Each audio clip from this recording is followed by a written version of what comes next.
자본서는 일단 몇 페이지를 펴놓으시냐 그러면 그 45페이지 그 착오론이라는 의사표시를 펴보세요. 그 저번 시간에 그 착오 아웃대라는 데 이야기를 해드렸는데 또 새로 오신 분도 있고 그러니까 그거 잠깐만 좀 살펴보자는 거예요. 지금 우리가 지금 뭘 하고 있냐 그러면은 틀을 잡아야 되니까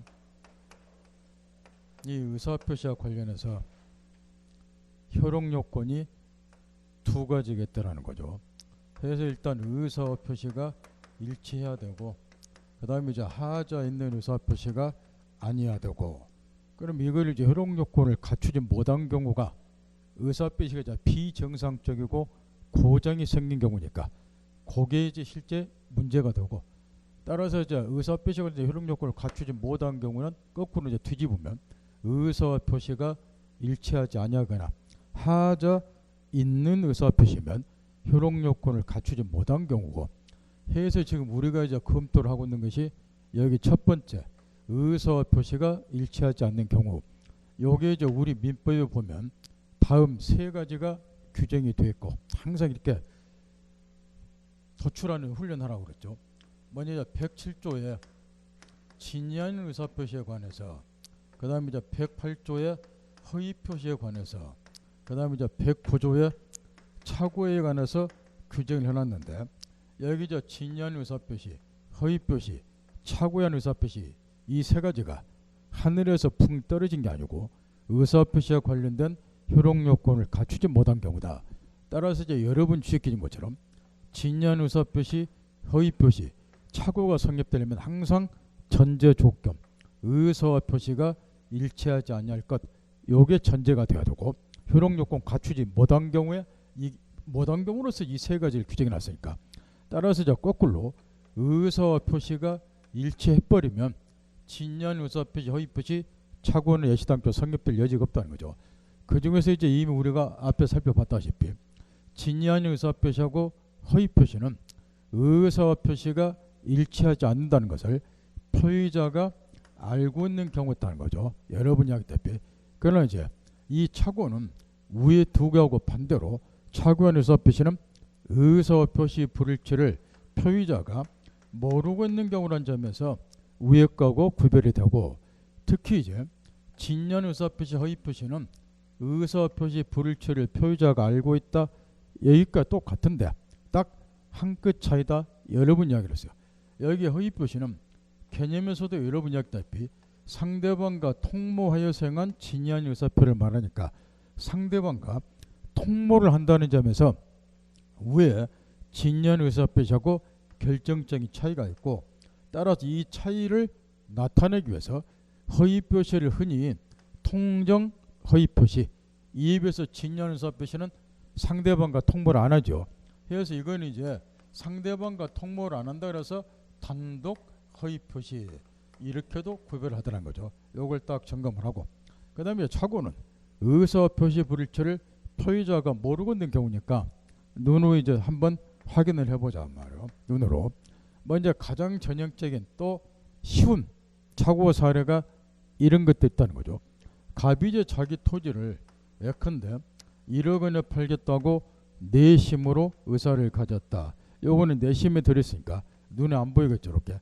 그런데 깜박에서 요즘에 이제 컴퓨터로 타이핑하면서 이제 계약서 등을 작성을 하다 보니까 깜박에서 공 하나를 빼뜨리고 1,000만 원으로 잘못 표시를 했다. 요거는 눈에 안 보이고 이에 대해서 상대방 눈에 보이는 것은 요 표시된 것 1,000만 원만 보이니까 갑이 1,000만 원에 팔고자 청약을 했구나.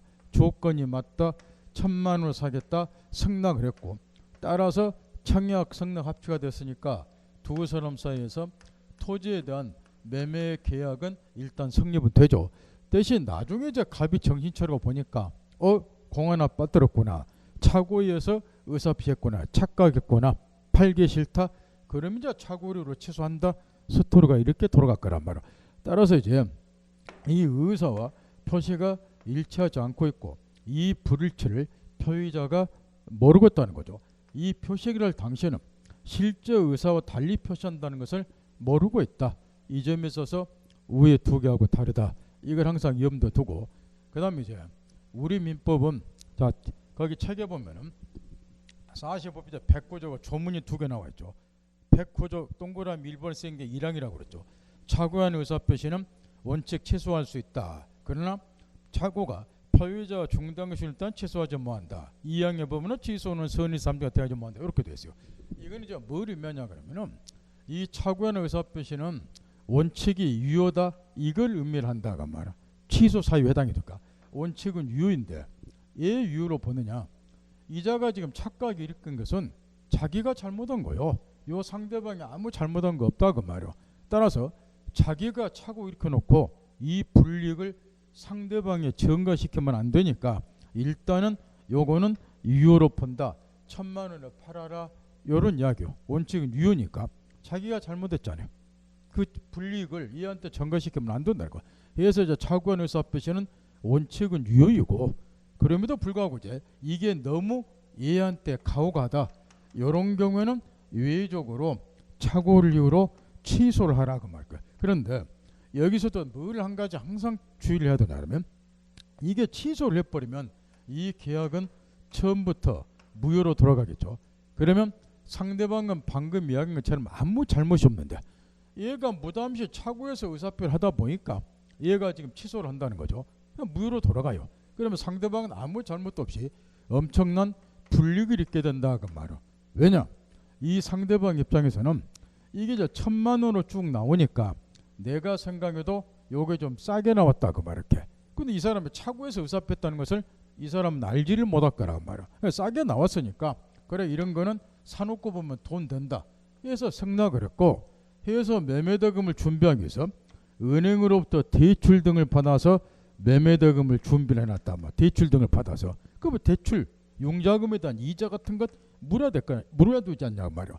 근데 대금을 융자에서 딱 준비를 해놨는데 어느 날 얘가 나 착각했네 그러니까 취소하려네 하고 취소해버리면 이 계약에 물어 들어가기 때문에 얘는 돈 쓸 일도 없으면서 그냥 물어 들어가니까 이거 못 산다 그 말이야. 매수 못 한다 그 말이야. 그래서 이제 매수도 못 하는데 융자금에 대한 이자만 물고 앉았다. 엄청난 손해를 본다 말. 근데 얘가 무슨 잘못한 거 없지 않냐 그 말이야. 그래서 취소를 하더라도 당연히 취소하면 안 되지 않냐 그 말이야.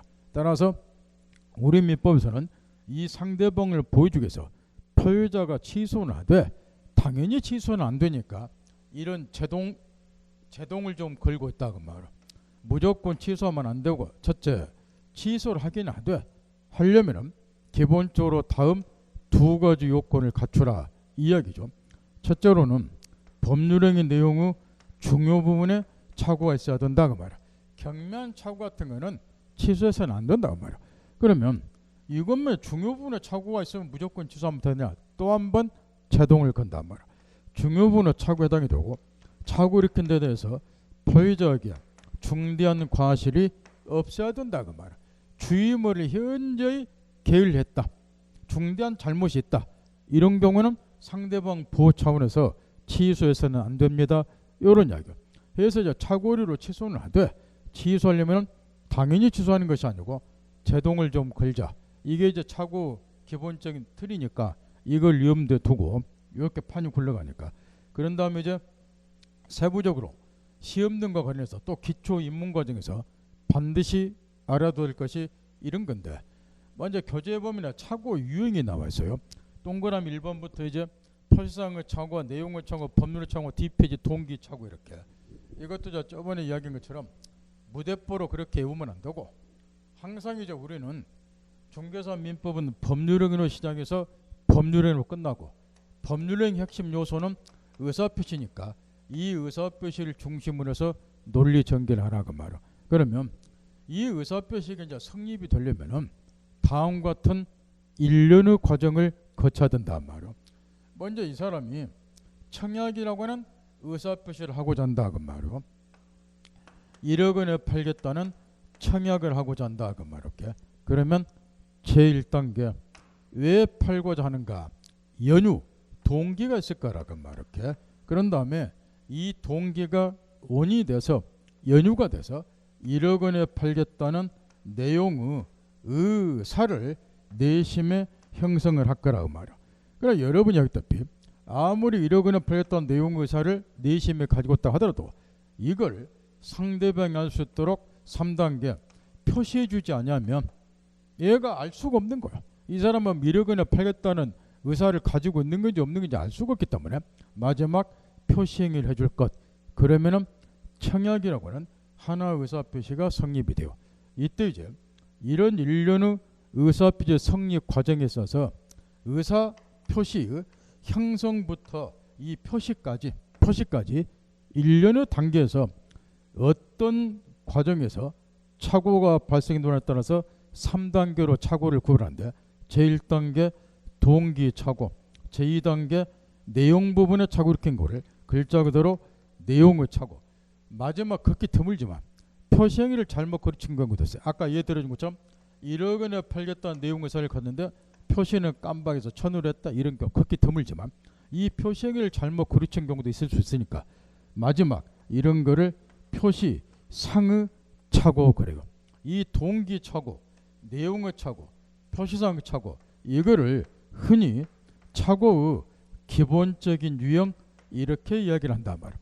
이건 이제 법률의 핵심 요소인 의사표시의 형성부터 표시까지 요 일련의 과정에 있어서 어떤 과정에서 착오가 발생이 되냐에 따라서 이렇게 3단계로 구별한다는 거. 이거를 착오 기본적 유형 그러니까 공부는 아무렇게나 한다고 실력 내는 게 아니고, 여러분이 하겠다시피 민법은 체계를 잡고 분석해 가면서 정확하게 공부를 하니까 책처럼 아무렇게나 똥 싸대게 1, 2, 3, 4 외우면 안 되고 요 순서대로 딱딱 이해를 하는 거. 그래야 기억을 오래 한다는 거. 이 중에서 이제 시험과 관련해서 또 우리가 민법을 이해하기 위해서 집중적으로 공부를 해야 될 것이 제1단계 동기 착오인데, 이유는 여기 지금 내용의 착오와 표시상의 착오는 실무상으로 별로 발생이 안 돼요. 실무에서 법적으로 가장 문제가 되는 경우가 동기 착오, 우리 실생활에서. 따라서 우리 시험도 이 동기 착오에 99.9% 집중이 돼요. 따라 나머지는 여러분이 읽어보면 되고, 나중에 이제 본격적으로 공부할 때도 마찬가지 이런 거 설명 안 해줘요. 그 책에 다 있으니까 여러분 읽으면 되고, 동기 착오에 관해서만 집중적으로 한번 살펴보자 말이에요. 먼저 동기 착오는 글자 그대로 의사표시 형성 과정에 있어서, 이 형성 과정에 있어서 착오가 일으킨 경우, 이걸 이제 동기 착오가 하는데, 거기에 위에 보면 44페이지 아니다 44페이지가 아니라 46페이지 제일 위에 보면 동그라미 4번에 동기 착오 개념이 써 있고, 밑에 가로친 3번에 제일 밑으로 들어오면 기억분에 또 동기 착오 문제가 썼는데, 위에 동그라미 4번 동기 착오가 그 밑에 한자로 연유 착오 이렇게도 표현이 됐는데, 동기 착오를 다른 말로는 연유 착오 이렇게도 이야기를 하는데, 시험에서 또는 우리 교재에서 주로 통용되는 용어는 동기 착오니까 억지로 연유 착오 이런 거는 외울 필요 없다는 거. 왜 이런 걸 지적해 주냐 그러면은 여러분은 문 단어만 나오면 두드려 외우는데 세월 보낸단 말이야. 그러니까 의미가 없으니까 동기나 연유나 똑같은 이야기야. 연유 착오란 말은 굳이 외울 필요 없다는 거. 그런데 밑으로 내려와서 동기 착오 문제에서 지금 이제 동기 착오는 이제 이런 게 문제가 된다는 거야. 동기 착오는 지금 우리 이제 중개사 수준이니까 과거에는 사례 문제로 이런 것들이 주로 논란이 됐다는 거예요. 갑이 토지 소유자다. 이을이 갑의 토지를 매수하고자 한다. 그러면 이제 매수하게 된 동기가 여러 가지가 있는데, 우리 중개사 시험 수준에서는 주로 이런 것들. 이것도 이제 시대 사정을 반영을 해서 1970년도에는 전국에 이제 공업단지, 흔히 말하는 공단이라고 하는 게 조성이 많이 됐어요. 그래서 이제 공단이 조성이 되면 땅값이 많이 올라가다 보니까 공단이 조성되는 토지를 찾아 땅 투기하는 놈들이 억수로 많았다고 말이에요. 그래서 이제 첫째, 공업단지가 조성된다는 것이 동기가 돼서, 그 다음에 80년 들어서 철도역이라든가 또는 전철역이 본격적으로 생기다 보니까 철도역이나 전철역이 생긴다는 것이 동기가 돼서, 그 다음에 90년대 들어가지고는 문민정권이 들어섰어요. 그래서 이제 각종 규제를 엄청 철폐를 했다 그 말. 김영삼 정권 시절부터. 그래서 이제 이때 정부의 그린벨트 구역을 해제해 주는 경우가 많이 있었단 말. 그러니까 그린벨트로 묶였다가 해제가 되면 또 땅값이 올라가기 때문에 땅 투기 놈들이 억수로 많았단 말이야. 그래서 그린벨트 구역으로부터 해제된다는 것이 그린벨트 그린벨트 구역으로부터 해제된다는 것이 동기가 돼서 90년대 돌아서는 우리 시험도 이렇게 사례 문제로 이렇게 밖에서 나왔단 말이야. 그린벨트 구역부터 해제된다는 것이 동기가 돼서 이 토지를 매입을 했다. 근데 매매를 해놓고 보니까 이런 일이 안 생기더라. 이런 게 글자 그대로 의사표시를 하게 된 동기 부분에 착오가 생겼다 그래서 동기착오. 그러면 우리 입장에서는 실제로는 그린벨트 구역으로부터 해제되지도 아니하는 토지를 그린벨트로부터 해제된다고 착각했다. 이런 이야기요.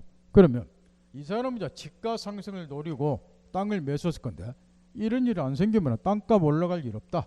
땅 사기 싫어졌다. 땅 사기 싫으면 이 계약을 무효나 취소를 만들면 돼요. 그러나 여러분 이야기했다시피 내가 땅 사기 싫다 그래서 또는 팔기 싫다 그래서 내 마음대로 계약을 함부로 무효 취소로 못 만든단 말이야. 반드시 그에 합당한 사유가 존재해야 된다고 내가 여러 번 이야기했어요. 그런데 마침 우리 민법 109조를 보면 착오한 의사표시는 취소할 수 있다. 일이 되어 있더라고 말이야. 해서 이제 매수늘 쪽에서 나는 착오에서 의사표시를 했으니까 착오를 이유로 민법 109조 1항 착오를 이유로 취소하려한다. 취소해버리면 이 계약이 처음부터 물어 들어가니까 안 사도 된다. 이게 가능합니까? 이걸 묻고 있단 말이야. 이것도 대한민국에서 공부하는 중개사 수험생이 내 모르겠는데 99.9%가 알지도 못하면서 엉터리로 공부를 하고 있단 말이야. 엉터리로. 이 동기착오는 원래 착오 문제가 아니라는 거야. 원칙은 따라서 착오류로 취소를 못해요. 왜 이게 착오 문제가 아닌가? 이런 걸 확인하면서 분석하면서 정확히 공부를 해야 되는데 알지도 못하면서 외우는 사람이 부지기수라고 말이야. 착오는 의사표시가 일치 안 해야 돼요. 의사표시가 일치해버리면 착오 아니라고. 이걸 반드시 확인을 꼭 해보라고 말. 눈으로 확인하는 습관을 들이라는 거. 먼저 의료 의사를 한번 분석해 보자 말. 이 사례에서 얘는 내심으로 매수하고자 하는 의사가 있었는가 없었는가 확인해 보라는 것. 분명히 매수하겠다는 의사 있었다 그 말이야. 그 다음에 표시 매수하겠다고 의사표시했다 그 말이야. 정확히 의사표시가 일치하는 거야. 이런 걸 깨우치고 분석하는 게 법공부라고 말. 이걸 정확히 하라는 거야. 얀매로 어용경 거 알지도 못하면서 대충 외워가지고 세례잡지 마시고 분명히 매수하겠다는 의사를 가지고 있고 내심으로도 표시도 매수하겠다고 표시했어요. 의사표시가 일치한다고. 이 표시행위에 대응하는 내심 의사가 분명히 있었어요. 의사표시 일치하는 거야. 따라서 착오 문제가 아니라고 말. 따라서 원칙 취소 못하는 거야. 다만 이제 이 의사표시 내심 의사를 형성하게 된 이 동기 부분에 착오가 있었을 뿐이지 의사표시는 분명히 일치한다 그 말이야. 따라서 착오 문제가 아니고 착오를 원칙 취소를 못해요. 그럼에도 불구하고 2단계 착오류로 부득불 취소를 하려면은 다음과 같은 요건을 좀 갖춰야 된다 그 말이야. 왜 그러냐면 이 의사를 형성하게 된 동기 부분에는 분명히 착오가 있어요. 의사 표시는 분명히 일치하지만 그런데 이 의사를 형성한 동기는 이자 내심에 들어있는 한 아무 의미가 없는 거예요. 법공부 기본이 이런 거예요. 내 첫 시간부터 줄을 시켜줬어요.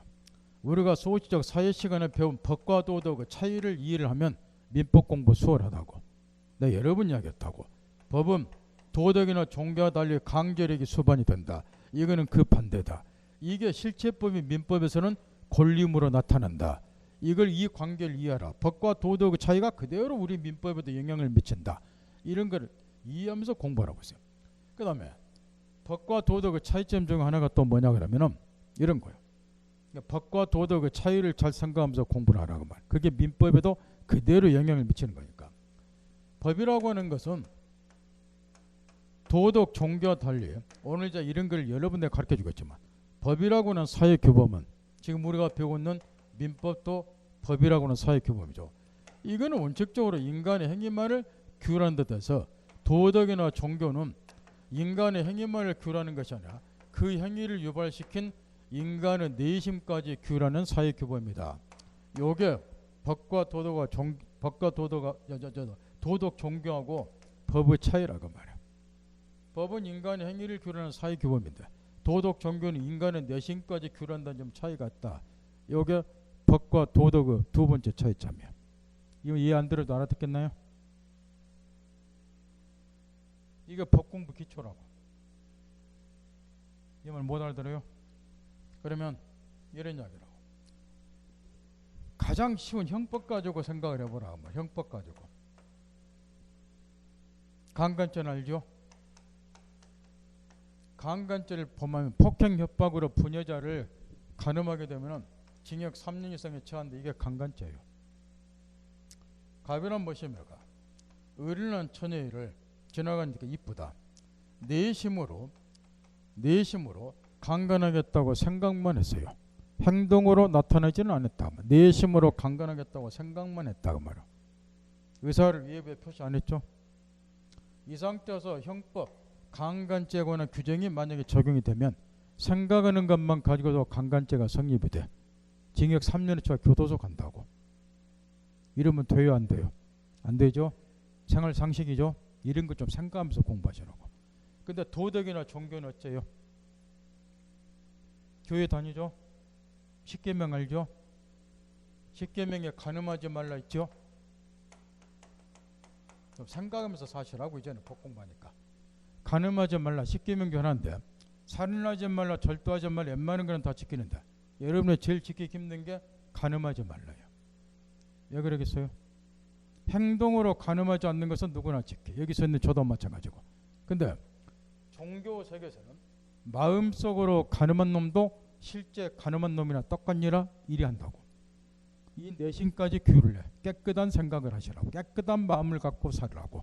그러니까 도덕은 종교도 마찬가지고 인간의 내심까지 규율한다 그 말. 이 말 알아듣겠나요? 그래서 교회를 못 가는 거예요. 일주일 내내 인간의 본성상 내심으로 간음하겠다고 생각하면서 다 살아요. 마음속까지 깨끗하게 사는 사람은 거의 없다고.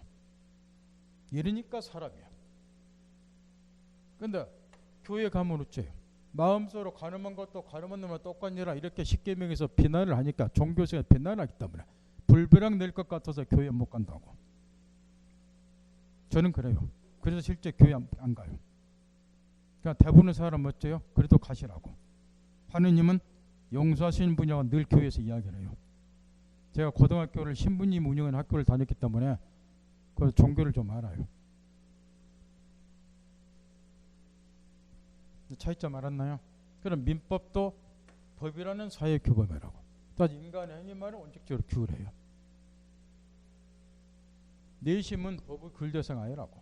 다만 형법과 달리 민법의 세계에서는 형법은 범죄와 형벌에 관한 법이에요. 따라서 형법이라고 하는 법이 인간의 내심까지 규율하면 큰일 나버려. 이렇게 내심으로 강간하겠다고 생각하는 것도 형법이 규율. 너는 강간죄 징역 3년 처한다면 여러분 전부 교도소 계신다고. 마음속으로 한 번도 사간 생각 안 해봤어요? 다 해보잖아요. 여기서는 저도 마찬가지고. 뭐 우리는 여기서 못 만나요. 교도소 가서 만나지.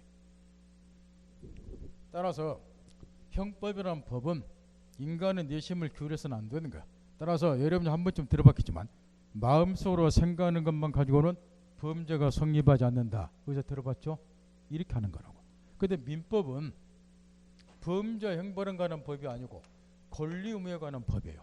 따라서 민법도 법의 일종이기 때문에 인간의 내심까지는 규율을 못하고 인간의 행위만을 규율을 원칙으로 해요. 근데 민법에서는 간혹 가다가 민법이란 법이 인간의 내심을 규율하는 경우도 있어요. 결과 권리 의무가 발생하는 경우, 권리 의무를 자원하는 경우도 있다고. 그게 뭐일 것 같아요? 저번 시간에 가르쳐 드렸어요. 허위 표시에서 선의 악의 같은 거예요. 선의 악의는 인간의 내심적 사실이죠. 어떤 사정을 알고 있냐 모르고 있냐는 거 외부의 표시 안 된다고 가르쳐 줬잖아요. 기초 입문 과정에서 이런 기본적인 내용들을 숙지를 좀 해야 된다고. 그러니까 민법 공부 1년 2년 중개적 공부했는데 민법 점수 안 나온 거 제가 개발 세발 하신 분들은 본인이 어디에 문제점이 있는가를 꼭 깨우치셔야 돼요. 이렇게 기초 입문에 관한 기본 지식, 법에 대한 기본 지식이 전혀 없기 때문에 개발 세발이 되는 거예요. 그러니까 입문 과정을 제대로 항상 공부를 하셔야 된다고. 민법에서는 이런 것들, 선의, 악의 같은 거, 어떤 사정 모르고 있다, 알고 있다, 또는 나중에 취득시에서 나오는 소유사 같은 거, 소유사가 있냐 없냐 이런 거, 이런 거는 내심적 사실이에요. 내심에 들어있다고. 이런 거는 원래 민법의 규율 대상이 아니에요. 이런 내심적 사실이 법률 효과를 좌우해서는 안 된다 그 말이야. 근데 우리가 저번 시간에 배웠다시피 선의 악이라고 하는 것이 법률 효과를 좌우하는 경우가 있었잖아요. 허위 표시 같으면 토지에 대해서 가장 매매를 했다, 무효다, 등기 가지고 있다던가 제3자에게 팔았다. 얘가 선이면 소유권 취득, 악이면 소유권 취득 뭔다 가르쳐 드렸죠. 그러면 선이면 소유권 취득 법률 효과가 생기잖아요. 어떤 사정 모르고 있는데 이건 내심적 사실이잖아. 근데 민법이라는 법이 규율을 하잖아요. 그래서 법률 효과가 발생이 되잖아. 소유권 취득한다고. 근데 이 내심적 사실은 뭐가 문제라는 거예요? 여기 들어있으니까 입증하기가 곤란하죠. 이거 가르쳐 드렸잖아. 그래서 이 내심적 사실이 법률 효과를 좌우해서는 안 되는 거야. 법의 규율 대상이 돼서는 안 되는 거라 그 말이야.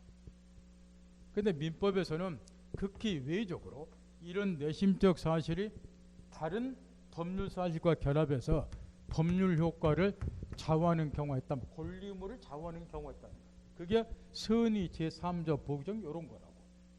이런 걸 좀 깨우치잖아. 이런 걸 못 깨우치니까 점수가 안 나오는 거야. 입문과정에서. 그 똑같은 공부하잖아요.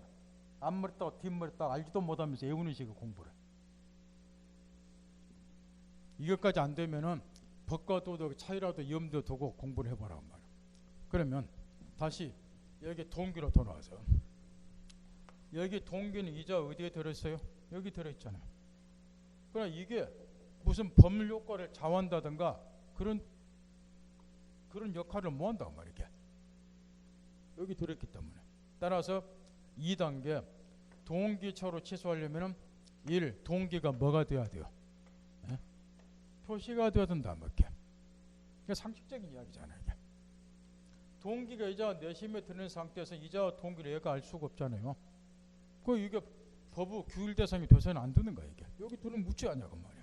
따라서 다시 동기 착오는 의사 표식 일치하죠. 눈으로 확인했죠. 그러니까 착오 문제 아니에요. 원칙 취소 뭐 하는 거야. 그 책에는 지금 이런 게 다 빠져 있다고. 이게 핵심 포인트인데, 다만 이제 책으로 돌아와서 여기서부터 책에 쓰여 있다고 말이야. 그게 제일 밑에 46페이지 동그라미 기억번 동기 착오 문제에서 두 번째 줄 취소하려면 거기서부터 써 있는 거지. 찾나요? 동기 착오를 취소하려면 동기를 당해 의사표 내용으로 삼을 것을 상대방에 뭐하여 표시하고, 이게 첫 번째 요건이라고 말이야. 왜 이게 필요한지 아시겠나요? 동기를 이제 표시하면 그 동기가 의사표시 내용, 이 계약의 내용을 이루게 되는 거. 이렇게 동기가 표시가 되면 얘가 알잖아요. 나는 여기가 공업단지가 조성되니까 땅 사네. 동기가 표시가 되면 얘가 알잖아요. 그럼 이 동기가 의사표시 계약의 내용을 이루는 거예요. 그럼 나중에 이게 안 생겼다 그러면 이제 비로소 동기 착오를 이유로 뭐 할 수 있다? 취소. 이렇게. 이때 또 한 가지 시험관에서 또 주의할 거는 우측 페이지로 넘어가서 위에서부터 세 번째 줄, 그 동기를 의사표 내용으로 삼기로 하는 합의까지는 필요가 없다. 찾았나요? 네, 그게 두 번째 핵심 요건이야. 따라서 무조건 외우면 안 된다는 거예요. 초장부터 입문 과정에서 의도적으로 암기하는 것을 배제하고 논리적으로 해결하는 훈련을 계속하라고 말이야. 그래야 리걸 마인드 형성이 돼요. 근데 입문 과정부터 머리 외우기 시작하면 머리통 깨져본다고 이게. 근데 여러분 이야기다시피 절대 외울 생각 말고 물 흐르듯이 이렇게 논리적인 사고를 하고 눈으로 확인하면서 전부 분석하는 훈련하시라. 이게 입문 과정에서 여러분이 해야 될 거예요. 법 공부는 어떻게 해야 되는가? 그걸 여러분이 깨우쳐야 되니까. 따라서 이제 동기는 표시가 돼야 된다. 그래야죠 이 동기가 의사표시, 계약의 내용을 이루게 된다. 두 번째, 동기를 이렇게 표시만 하면 되지 그 동기를 의사표시 내용으로 삼기로 하는 합의까지는 필요가 없다. 이해하고 합의까지 할 필요는 없다. 요게 2단계. 그 다음에 3단계. 그럼에도 불구하고 요즘에는 이제 우리 시험이 여기까지도 계속 반복 출제가 되고 있으니까 이게 지금 원칙은 이렇게 동기 착오를 취소하려면 이런 요건을 갖춰야 되는데, 유발된 동기 착오다 그래서 경우에 따라서는 동기가 표시되지 아니하더라도 동기 착오를 취소할 수 있다. 요게 마지막 세 번째. 그게 우리 교재에서는 동그라미 B번에 쓰였는 거니까. 판례는 해가지고 상대방에서 유발된 동기 착오는 그래서 뒷꼴랑지야. 동기를 이 경우는 표시할 필요조차도 없이 착오로 취소할 수 있다. 왜 그러느냐? 지금 이 경우는 이 칠판의 사례를 그대로 놓고 살펴보면 이 경우에 이자 동기가 왜 유발이 됐는가? 예를 들면 이 갑이라는 애가 동네방네 헛소문을 뻗들었다 그 말이야. 내 토지 주위로 전철역이 생긴 다음에 공업단지가 조성된 다음에 이렇게 동네방네 헛소문을 뻗들었다. 결과 기가 얇은 애의 동기가 유발이 됐다. 그러면 이자의 동기는 상대방의 부정한 방법에 의해서 동네방 헛소문 뻗들었으니까 부정한 방법에 의해서 이자의 동기가 유발이 됐다는 것. 이런 경우는 상식으로 생각하더라도 굳이 이자 동기가 표시되지 아니하더라도 동기 착오로 당연히 취소할 수 있다는 말. 이자의 지금 부정한 방법에 동기 유발이 됐으니까 얘가 왜 사고자 하는가, 왜 동기가 생겼는가 얘는 이미 다 알고 있는 거죠. 이게. 따라서 이런 경우는 동기를 표시할 필요도 없이 당연히 취소할 수 있다. 여기까지 점검 잘 하시라고. 가장 중요한 것은 요 1단계야. 동기 착오는 의사와 표시는 분명히 일치한다. 그러나 이 의사를 형성하게 된 동기 부분은 착오했을 뿐이다. 이걸 정확히 분석하는 거야. 요거 외우는 거는 초등학생도 해요. 나중에 가면은 지겹도록 외우고 거 다녀요, 여러분들이. 그래서 지금 우리가 배우고자 하는 건 제1단계야. 정확하게 분석하는 거란 말이야. 그 다음 구체적으로 이제 이 착오로 취소하려면은 어떤 요건을 갖춰야 되는가. 요게 이제 거기 47페이지에 보면 중요 부분의 판단 기준에서 제1단계 법률행위 내용의 중요 부분에 착오가 있어야 되니까 여기 이제 중요 부분에 착오가 생기려면은 어떤 또 요건을 갖춰야 되는가. 요걸 이제 또 검토를 해야 된단 말이에요. 요건상으로 착오를 취소하려면 상대방도 보호를 해줘야 되니까 제1단계 법률행위 내용의 중요 부분에 착오가 있을까. 제2단계 그 다음 이 착오 이렇게 돼서 중대한 과실이 없을까. 뭐 이제 도대체 어떤 것이 법률행위 내용의 중요 부분에 착오에 해당이 됩니까. 이에 관해서는 이제 흔히 학설이나 판례가 이렇게 이야기를 주관적, 객관적 두 가지 요건을 모두 표준으로 삼아서 중요 부분 여부를 판단해야 된다. 주관적, 객관적 두 가지 요건을. 앞으로 저 민법책에서 주관적, 객관적 이런 용어들이 자주 튀어나오는데 여기서 주관적이다 그 말은 표의자 개인, 의사표시한 표의자 개인을 기준으로 해서 의사표시한 표의자 개인을 기준으로 해서 그래서 주관적 표의자 개인을 기준으로 해서 그러한 착오를 일으키지 아니했다면 그러한 의사표시를 하지 아니했을 것이다 하는 정도로 중요해야지 중요 부분에 해당이 되고 그래서 표의자 개인만을 기준으로 중요 부분 여부를 판단하게 되면 표의자 개인의 입장에서는 항상 모든 것이 중요하다고 생각을 할 거란 말. 그러면 또 다 취소를 해버려. 이걸 또 제동을 그려 두니까 객관적 사회 일반 입장에서도 만약 사회 일반인이 표의자 입장에 섰다라면 그러한 착오 일으키지 아니었다라면 그러한 의사표시를 하지 아니었을 것이다. 이런 정도로 중요해야 된다 그 말. 그래야지 주관적, 객관적 두 가지 요건을 모두 갖췄다. 사회 일반 입장에서 그러면 비로소 중요 부분의 착오에 해당이 되니까 착오로 취소한다. 이런 이야기 이렇게. 이게 무슨 말인가 있다가 살펴보긴 하고 그 대신에 여기에 추가되는 것이 하나 있단 말이요. 우리 판례는 지금 착오류로 왜 취소하는 걸 한번 생각을 해보는 거예요. 지금 착오류로 취소라고 하는 이유는 얘가 자기 토지를 내심으로 1억원에 팔겠다고 의사를 가져 눈에 안 보이고 이걸 1,000만원으로 표시했다. 이걸 보고자 얘가 성납했다. 그래서 1,000만원으로 매매 계약이 성립이 됐다. 나중에 정신 차리고 보니까 착각에 따라 요걸 취소를 한다.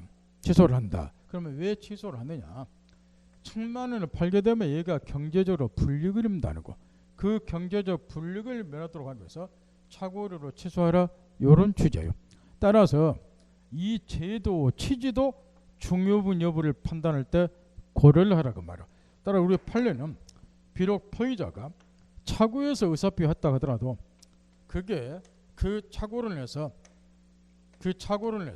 포위자가 무슨 경제적 불이익을 입은 것이 아니라고 한다면 제도 취지상 굳이 착오로 취소할 필요가 없지 않냐고 말이야. 그래서 비록 착오에서 의사표했다 하더라도 포위자가 그런해서 무슨 경제적 불이익을 입은 것이 아니라고 한다면 착오로 굳이 취소할 수 없다. 취소할 필요 없다. 불이익을 면하도록 취소하는 거니까. 따라서 중요분 여부를 판단할 때 이것도 고려 대상으로 삼아라 이런 이야기야. 따라서 그 책에 보면 이중 기준서 이런 거는 쓸데없는 거 써놨으니까 거기에 중요분 착오자면 첫 번째 줄 포위자가 그러한 착오 없었더라면 그 의사표를 하지 않았다고 생각도 중요한 것이하다고 이런 거를 주관적 요건 거래. 시험은 주관적 요건 이렇게 표현이 돼요. 잘했나요? 거기 빠져있으니까 주관적 요건 메모를 하시든가 알아서 하시라고. 두 번째, 보통 일반인도 포위자가 처지에 섰더라면 그러한 의사표를 하지 않았으라고 생각된 거 중요한 것이야 된다. 이런 거를 객관적인 요건 거래요. 사회 일반 입장에서 중요분 여부를 판단하라 그 이야기야. 밑에 B번의 객관설 이런 거는 암기 안 해도 되니까 전혀 그런 거 이중 기술 객관설 이런 걸 무시하세요. 그거 외우면 안 된다고. 그 시험에 안 나와 그런 걸. 대신 제일 밑에 경제적인 불이익을 있게 되는 결과 등을 가져오게 함으로써 그와 같은 의사표시 하지 않았다고 얘기잖아. 뒷페이지까지. 요게 이제 아까 가르친 요 문제예요. 제도 취지를 고려해라 중요분을 판단할 때 따라서 착오를 일으켰지만 그 착오로 인해서 포위자가 무슨 경제적 불이익을 입은 것이 아니라고 한다면 중요분에 해당하지 않냐. 중요분의 착오로 봐서는 안 된다. 요 이야기가 그 방금 읽어본 구절이라고. 따라서 경제적인 불이익을 입은 것이 아니라고 한다면 중요분의 착오로 봐서는 안 된다. 그 이야기예요 지금. 내용 파겠나요?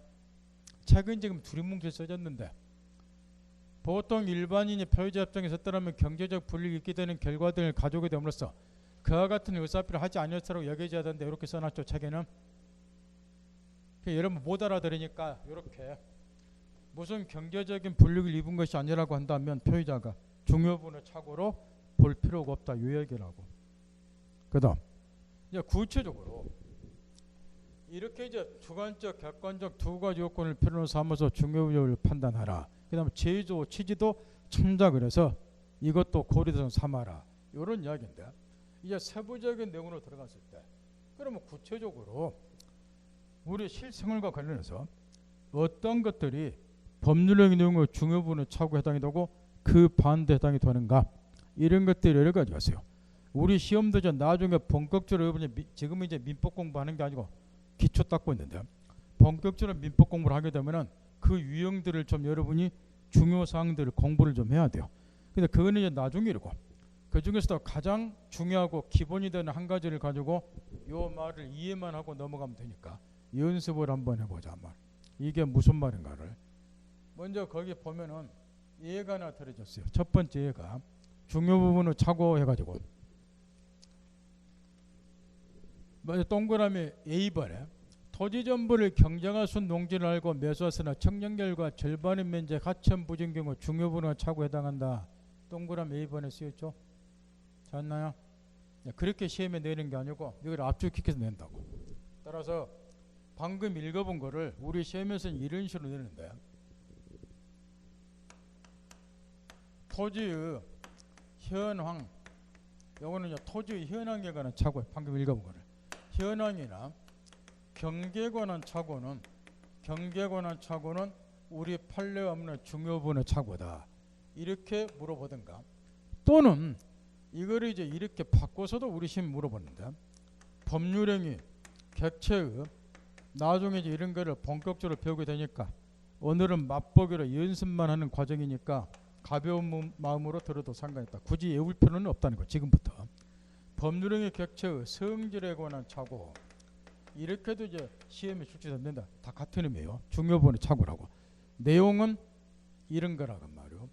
내용은 지금 그 판례 내용이 지금 이런 건데 이 의리한 사람이 예를 들어서 토지 1000평을 원래는 요 평방미터로 표현을 해야 되는데 이해하기 쉽게 지금 편평을 하는 거예요. 1000평을 경작 가능한 토지로 알고 매입을 했는데 매입해놓고 보니까 예를 들어서 446평 거의 절반 가까이가 하천부지더라고 말이야. 하천부지. 그럼 이 사람은 실제로는 절반 가까이 446평이 하천부지인 토지를 1000평 전부가 경작 가능한 토지로 알고 매수했다 이런 이야기요. 또 토지 현황에 관해서 차고 이렇게 했는데 그러면 이 경우에 매수는 지금 1000평 전부가 경작 가능한 토지를 알고 매입했는데 실제로는 절반 가까이가 하천부지더라고 말이야. 그럼 이거를 그대로 매입해봐야 농사 못 져요. 경작 못 한다고 말이야. 따라서 매수인이 이거를 착오로 취소할 수 있는가? 착오로 취소하려면 이게 법률행위 내용의 중요분의 착오에 해당이 돼야 돼요. 그 중요분의 착오에 해당이 되려면 우리 판례는 주관적, 객관적 두 가지 요건을 모두 필요로 삼아서 판단하는 거. 먼저 주관적으로 표의자 개인을 기준으로 판단해 보는 거. 만약에 이 표의자 개인 입장에서 이러한 착오를 일으키지 않았다면 이러한 토지를 매수하겠다고 의사표시는 했을 것이다, 안 했을 것이다, 안 했을 거라고 말이야. 상식적인 이야기죠. 그럼 표의자 개인 입장에서 이건 일단 중요분에 해당이 돼요. 근데 표의자 개인 입장에서만 중요분 여부를 따지면 안 된다고. 얘한테는 모든 게 다 중요한 것이 돼. 그러면 다 취소해버리면 상대방은 박살난단 말이야. 그러니까 제동을 걸자 그게 뭐요? 사회 일반 입장에서 판단해보라면 여러분 같은 사회 일반인도 만약에 이러한 착오를 일으키지 아니했다면 물경 446과 절반 가까이 하천부지인 토지를 매입하겠다고 의사표시했을 것이다, 안 했을 것이다. 여러분 같은 사람도 안 했을 거란 말이야. 그러면 사회 일반 입장에서도 객관적으로도 중요 부분에 해당이 되겠죠. 그러면 결론 주관적 이런 걸 여러분이 스스로 하셔야 돼요. 지금 입문과정이나 이런 걸 하나하나 가르쳐주지만 나중에 주관적 객관적 말 나오면 알아서 이제 하셔야 된다고. 언제까지 이런 것 가지고 실경하면서 하나하나 가르쳐줄 수는 없으니까 입문과정 제대로 배우시라고. 따라서 이제 주관적 객관적 두 가지 요건을 모두 갖췄으니까 중요분의 착오다, 착오를 취소한다, 결론이 이렇게 된다. 이런 식으로 따지는 거예요. 그 다음 중과실과 관련해서 나머지 거는 지금 신경 쓸 필요 없다는 거예요. 나중에 집중적으로 중요한 거는 분석하면서 배우니까. 그 다음 중대한 과실이 없어야 돼요. 현저하게 주의물을 게을리하는 것을 중대한 과실. 이와 관련해서도 우측에 넘어가면 판례 2개가 나와 있어요. 그거 가지고 연습을 한번 해보자. 이런 거는 아주 쉬우니까. 특히 중개업하고도 직접 관련이 있기 때문에 우측 49페이지 넘어가면 제일 위에 쪽에 판례. 공인된 중개사나 신뢰성 있는 중개기관을 통하지 않고 쓰여있는 판례. 요거는 당사자가 직거래하는 판례죠. 이거하고도 비교하는 판례가 동그라미 디귿바 중과실을 부정한 판례에서 또 부동산 중개업자가 다른 점포를 찾나요? 요 두 개를 비교를 해보자. 우리 시험은 이제 위에 쪽, 앞쪽에 판례가 이제 시험에 나왔는데 이런 거는 비교해보면 아주 쉽다고. 먼저 중과실이 있는가 여부를 한번 판단해보자 말이야. 판단한 연습이나 한번 해보자는 거야. 지금 앞쪽의 판례는 이런 내용인데 지금 이 의뢰한 사람이 원래는 A 토지를 매수하려고 설명드려야 설명해. A 토지를 매수하려고 생각을 했는데 실제로는 A 토지를 매입하려고 생각했다고 말이야. 그런데 B 토지를 A 토지로 착각해서 설명드려야 되고 B 토지를 A 토지로 착각해서 B 토지에 대해서 매매계약 체결했다. 이런 거를 목적물의 동일성에 관한 착오가 그래요. 그러면 이게 중요분의 착오인가 한번 연습해보자. 방금 가르쳐 주었으니까. 이게 목적물의 동일성에 관한 착오가 그러는데 이런 게 중요분의 착오가 한번 연습해보라. 머릿속으로 한번 해보세요. 여기 지금 토지와 토지는 특성이 전혀 다르죠. 부동산과 부동산은 차이가 엄청 많아요. 이렇게. 따라서 두말할 것 없어요. 상식적인 이야기야. 이 목적물의 동일성의 착오는 당연히 중요분의 착오고 문제는 그러면 이 매수인이 B토지 매매계약을 착오를 취소할 수 있는가?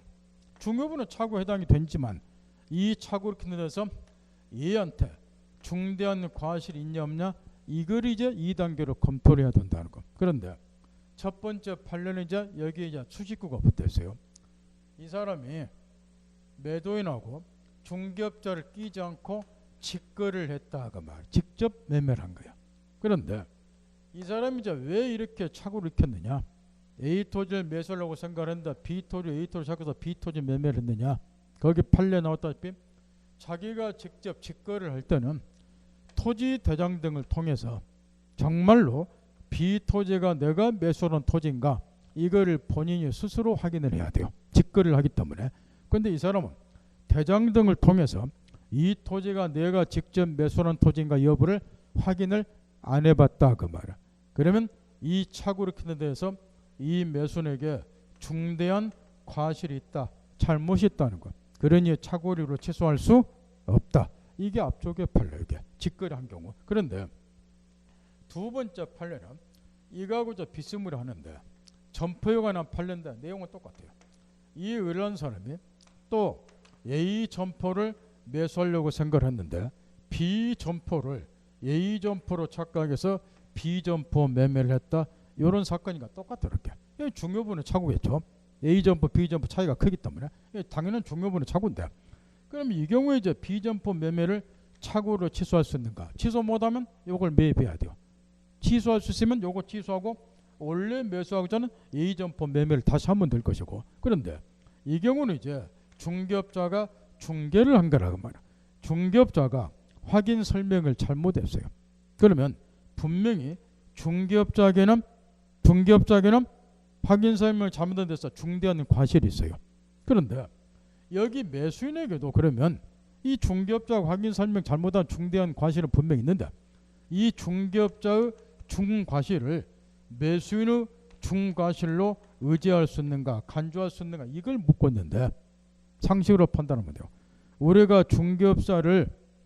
중개업자에게 매도 중개 의뢰를 하든 매수 중개 의뢰를 하든 왜 하느냐? 중개업자는 부동산에 대한 전문가라고 말이야. 그러니까 당신이 알아서 제대로 확인하라고 말이야. 그러니까 내가 비싼 중개 수수료를 주는 거 이렇게. 근데 중개업자가 확인 설명을 제대로 안 해준 거야. 그럼 중개업자는 착오 일으킨 데서 중대한 과실이 있겠지만 이 중과실을 매수인의 중과실을 의지할 수는 없다는 거야. 우리 대부분 판례가. 따라서 이 경우는 매수인에게는 중대한 과실이 없으니까 매수인은 착오류로 비점포 매매를 취소할 수 있다. 요리 되는 거예요. 이렇게. 그러니까 직거래하는 경우고 중개업자가 중개하는 경우 우리 판례가 차이를 두고 있다. 이런 이야기니까 이런 것도 시험에 나오지만 외우는 거 아니라 그 말이야. 생각하면 자꾸 머리 써요. 지금부터 이제 머리를 자꾸 여러분이 쓰기 시작해야지. 암기하는 게 아니고 쓰기 시작해야지 머리 회전이 잘 돼요. 우리가 자동차 운전할 때 엔진오일 갈아주듯이 자동차도 엔진오일 갈아주면은 미끄러기 잘 나가죠. 여러분 머리에 지금 오일 바르고 있는 거예요. 머리가 잘 회전할 수 있도록. 기초 입문 과정에서 이런 걸 안 하면은 나중에 하면은 리걸만 절대 안 생겨요. 그러니까 자꾸 머리 쓰시라고 말이에요. 외울 생각 말고. 상식적인 이야기 생각해보면. 그 다음에 또 한 가지. 다시 원점으로 돌아가서 지금 이제 방금 이렇게 이야기를 했어요.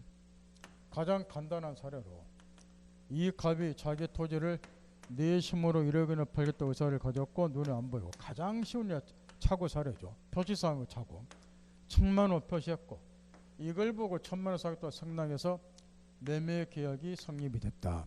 그러면 이게 이제 중요분의 착오냐? 중요분의 착오다. 착오 이렇게 돼서 중대한 과실이 있냐? 지금 이걸 따지고 있죠. 이렇게. 그런데 이제 문제가 하나 있다는 거예요. 방금 중대한 과실이 있으면 착오를 취소 뭐한다? 이렇게 지금 이야기를 했어요. 취소하려면 중과실이 없어야 되고 그런데 이런 경우도 있다는 거예요.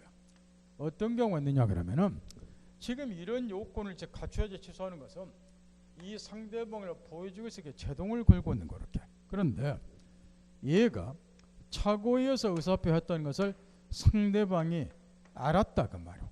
알고서 그걸 상대방이 이용을 했다는 거.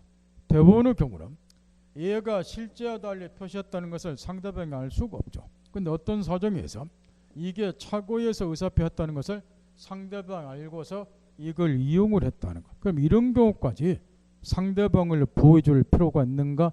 이런 걸 생각을 해보는 거. 원래 얘를 보여주자 하는 것은 이게 착오에는 의사표인 것을 얘가 모르고서 이렇게 생각을 한다. 근데 얘가 취소해버리면 아무 잘못 없이 불이익을 입으니까 얘 보호차 안에서 제동을 걸자 이런 취지라고 말이야. 그럼 이 경우는 착오에서 협회한 것을 알고서 그걸 얘가 이용했다고 말이야. 그럼 이런 애는 보여줄 필요가 없다는 거예요. 따라서 우리 판례는 이런 경우는 오히려 얘를 보여주는 것이 우리 법감정 상식에 맞기 때문에 이런 경우는 표의자에게 설사 중대한 과실이 있다 하더라도 취소하도록 하자 그 말이야. 따라서 이거는 시험에 아예 몇 년쯤 쏟아나오고 있는데 요게 49페이지 마지막 동그라미 3번이라고 말이야. 표의자가 착오를 상대방이 알고서 이용한 경우, 그 허접하게 그 제목이 쓰였는 경우, 표의자 착오를 상대방이 알고 이용한 경우, 요 판례라고 그 밑에 쭉 쓰였는 거. 마지막 구절만 눈을 읽어보란 말이야. 이런 경우는 착오가 표의자 중대한 과실로 인한 것이라 하더라도 표의자는 의사표를 취소할 수 있다 이렇게 돼 있죠. 마지막 결론이 확인했나요? 여기까지 줄거리를 쭉 잡아두라고 말이야.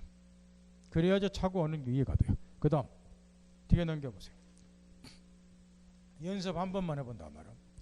동그라미 2번에 재료에 취소가 배제되는 경우서 동그라미 기억본 보세요. 109조 착오는 취소할 수 있다. 임의규정이다 쓰여있죠. 이제 이 정도는 해결할 수 있겠죠.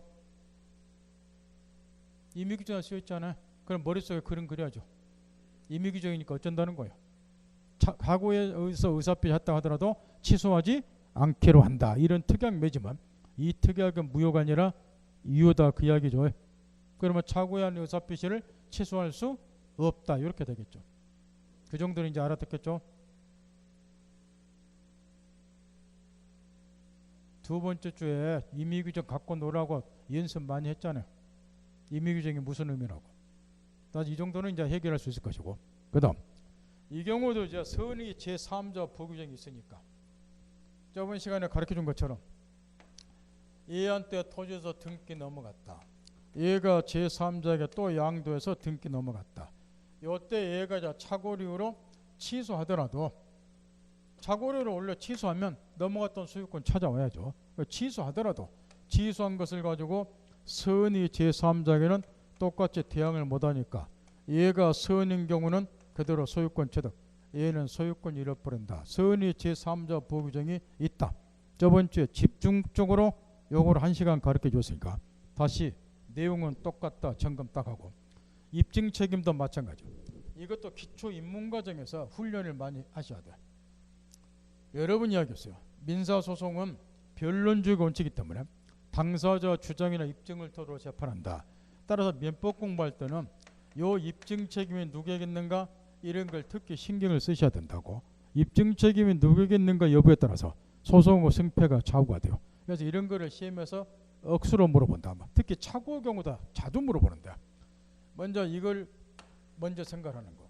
여기 사례에서 갑 표의자는 악착같이 의사표시를 취소하려고 하는 자고 취소해서 무효로 돌려보내지 불이익을 면하니까 거꾸로 상대방 입장에서는 악착같이 얘가 취소를 못하도록 얘는 취소 못하도록 막아야 될 자고 취소를 못해야지 이 계약이 그대로 유효가 되고 나는 싼 가격에 매입할 수 있을 거니까 이걸 항상 생각을 하는 거야. 취소하려고 하는 자 그걸 막으려는 자. 그러면 취소하려고 하는 왼쪽 표의자 쪽에서는 취소하려면은 일단은 착오를 일으켜야 되니까 나 착오 일으켰다. 착오의 존재 및 그래서 착오 일으켰다 그래서 무조건 취소하는 게 아니고 법률적인 내용의 중요 부분은 착오에 해당이 돼 취소하니까 그런데 그 착오가 법률적인 내용의 중요 부분의 착오에 해당이 된다. 그러니 취소하겠다. 취소하기 전에 표의자는 취소하려고 하는 자니까 요 두 가지 거를 딱 입증을 하면 돼요. 그러면 듣고 있다가 이 상대방 쪽에서는 취소 못하도록 막아야 할 입장이니까 그런데 당신한테는 착오 일으킨 데 대해서 중대한 과실이 있지 않느냐 요걸 상대방이 이렇게 입증을 한다 그 말. 그럼 얘는 취소 뭐 하겠죠? 취소 못 하면은 이 계약이 유효가 되니까 권리 취득 이렇게 될 거라고 말. 따라서 차고 진짜 애우지 마세요. 그러니까 자꾸 머리 쓰세요. 기름칠하게. 자동차도 엔진 오일 지금 붓고 원활하게 좀 회전하는 걸 여러분이 지금 입문과에서 배우는 거니까 제 허자는 그대로 하셔야 돼. 자꾸 이 흐름을 이해하면서 자꾸 생각을 하라고 말이야. 지금은 이 생각하는 훈련을 하셔야 돼. 나 차고 이렇게 했네. 근데 취소하려면 법률적인 중요분을 차고 있어야 되니까 중요분을 차고네. 그러니까 취소하려면 요거 입증하면 얘는 취소 못하도록 막아달지요. 그런데 당신한테는 차고 이렇게 해서 중대한 과실이 있지 않느냐. 중과실을 얘 쪽에서 입증을 해버리면 얘는 취소를 못한다는 거. 따라 입증 책임이 이렇게 분배가 돼요. 이때 이걸 여러 번 묻다가 또 한번 생각해서 또 외우다 보니까 슬금은 이렇게 말을 또 바꿔놨어요. 그래서 민법은 외우지 말은 거야. 여러분 외운 대로 암기한 대로 안 내줘. 계속 응용을 해버리기 때문에 이 경우에 요 갑이라는 사람은 취소하고자 하는 자유. 이 말을 바꿔서 말하면 취소하면 이게 처음부터 무효로 돌아가죠. 따라서 얘는 이제 다른 말로 말하면 무효를 주장하는 자. 거꾸로 얘는 취소 못하게 막을 자요. 취소 못하게 막는다 그 말은 이 계약이 유효했으면 이렇게 바르죠. 그러니까 얘는 유효를 주장하는 자다 그 말은. 그래서 우리 시험에 또 이렇게 바꿔놓은 거예요. 중과실 입증 책임은 유효를 주장하는 자에게 있다. 이렇게. 그러니까 또 단순한 안개한 사람 이것도 못 풀더는 거야. 그래서 요 책을 쓴 사람이 거기 보면 가로 열고 닫고 해서 입증 책임은 동그라미 2번을 보세요. 동그라미 2번. 상대방 중대한 과실 이렇게 되어 있는 중과실은 상대방 입증하려 지금 그 이야기인데 거기에 판례 쏘는 데서 의사표시를 취소하게 하지 않는 상대방 해놓고 가로 열고 닫고 법률형의 유효를 주장하는 자 이렇게 써놨죠. 이렇게 바꿔서 내니까 사실 이거 쓸 필요가 없어요. 그 이런 걸 안 쏘면 또 틀리니까. 그래서 그 같은 의미 돼서 가로 열고 닫고 쏘는 거예요. 그 바꿔서 출제다 그러고. 나머지 집에서 있고 나중에 이제 본격적 공부할 때 배우기를 하고 여기까지가 이제 요건데 참고적으로 이 의사표시가 일치하지 아니하는 경우 진연 의사표시 허위표시 착오를 싸잡아서 다른 말로는 의사의 흠결 이렇게도 표현을 해요. 앞으로 이제 법 조문에서 우리가 대립 공부들 하다 보면 법 조문에서 의사의 흠결이라는 말을 우리가 찾아볼 수 있는데 의사의 흠결 이 말은 의사표시가 일치하지 않는 경우를 싸잡아서 진연의사 허위표시 착오 이런 걸 하나하나 열거하면 시간 걸리기 때문에 요 세 가지를 싸잡아서 열거할 때 의사 흠결 이리 이야기를 한다는 거. 왜 그럼 이걸 의사 흠결이라고 하는지 느낌이 오나요? 이제는 의사 흠결이라고 표현한 이유를 아시겠냐고. 이 표시행위의 대행에는 의사가 존재하지 않는다는 거죠. 그래서 의사 흠결 이렇게 표현해요. 의사 흠결이란 말이 나오면 의사 표시가 일치하지 않는 경우를 말한다. 그래서 진연 의사 표시, 허위 표시 착오를 싸잡아서 표현한다. 법조문 의사 흠결이란 말 자료 나오니까 앞으로 이렇게 받아들이시라고 말할게. 의사 흠결이라고 그래요. 이것도 무조건 외우지 말고 이제 의사 흠결이란 말이 이제 알아들 거라고 말해. 이거 공부했으니까. 실제 의사는 결여되어 있잖아요. 실제 의사 달리 표시한 경우잖아. 그래서 의사 흠결 이리 표현한다고 말게. 같은 말이요. 외우지 마시고. 법조문 의사 흠결 그러면 요 세 가지 싸잡아서 표현한 거예요. 그 다음에 이제 마무리가 이제 하자 있는 의사표시 어떻게 되는가. 요게 이제 110조 우리 민법은 사기 강박인 의사표시 취소할 수 있다 이렇게 되는데 요 사기 강박인 의사표시를 하자 있는 의사표시에 그래요. 이따가 요걸 또 간단히 살펴보고 뒤로 넘어가도록 하고 좀만 쉬었다 하죠.